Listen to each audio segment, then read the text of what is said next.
أهلا فيكم مرة ثانية وفيديو جديد. هذا الفيديو سيكون عن مسلسل تركي جديد بعنوان العشق. هذا الفيديو طبعا سيكون قصير جدا لأنه المسلسل الجديد وتم الإعلان عنه للتو، بالتالي لا توجد هناك تفاصيل كثيرة حول المسلسل، ولكن هذا المسلسل هو رسميا سيكون لصالح منصة ديزني.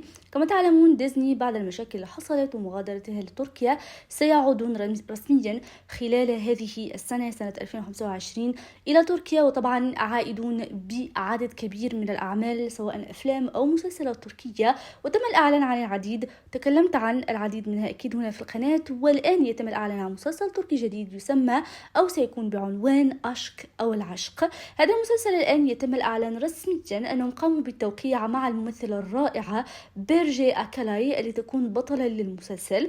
أما بالنسبة للبطل فلحد الآن لم يتم التوقيع مع ولا ممثل، ولكن المرشح الأول للبطولة وليكون شريك بيرجي أكالاي في المسلسل هو الممثل الشاب كارم بورسين، اللي أيضا تم الإعلان قبل فترة قصيرة أنه أيضا بدأ بتقييم العروض وسيعود بمسلسل جديد، غالبا سيكون مسلسل تلفزيوني. أيضا لديه يتفاوض على فيلمين آخرين، يعني النجم عائد وعائد بقوة، وبالتالي قد يكون من الممثل الذي قد يوقع على عقد المسلسل ويكون شريك بيرجي أكالاي الفعلي في مسلسل العشق، ولكن لحد الآن كما قلت هو مجرد مرشح أول للمسلسل. أكيد لو في أي تفاصيل جديدة سأشاركها معكم في المستقبل، ولكن حاليا هذه المعلومات الوحيدة المتوفرة حول هذا المسلسل. من العنوان فقط واضح أنه سيكون مسلسل رومانسي، ولكن مرة أخرى لا توجد تفاصيل كثيرة. لو حابين معلومات أكثر، أخبار جديدة حصرية، الريتنج اليومي، بإمكانكم متابعتي على الإنستغرام، ستجدون الرابط موجود تحت في صندوق الوصف.